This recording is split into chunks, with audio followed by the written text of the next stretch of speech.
you nervous? Nervous for me? I'm nervous.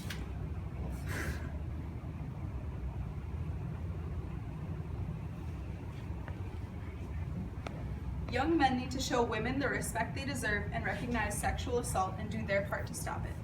This was a quote by somebody we all know, Barack Obama. He recognizes that women are often undermined and abused sexually and otherwise, and that young men need to also step in and do their part to help out the women.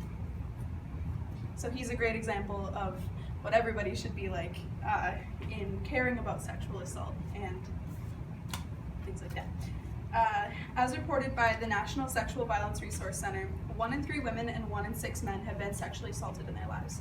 So while the number of sexually assaulted women is higher, there's also a significant amount of men who have been sexually abused, 1 in 6.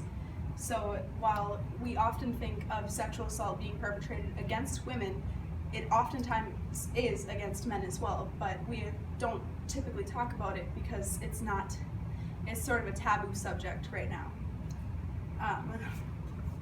According to the Rape, Abuse, and Incest National Network, many people with disabilities may not understand or lack information about healthy sexuality and the types of touching that are appropriate or inappropriate. So people who are disabled, especially with mental disorders or physical disorders, may not know that somebody is touching them inappropriately or committing a sexual act against them. And they may not even have the capacity to consent to their touching. Like there was just a case in the news where a woman in a coma was impregnated by somebody who was taking care of her. So this happens a lot with disabled people, and it's also something that we hardly talk about. The National Sexual Violence Resource Center stated that half of all ethnic women have experienced sexual assault. That number is huge.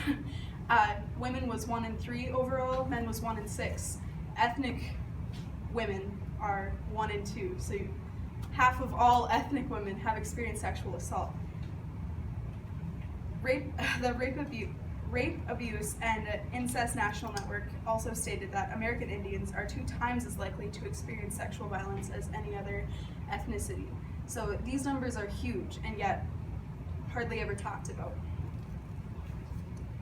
So in conclusion, more than just white women should care about what happens in sexual violence culture.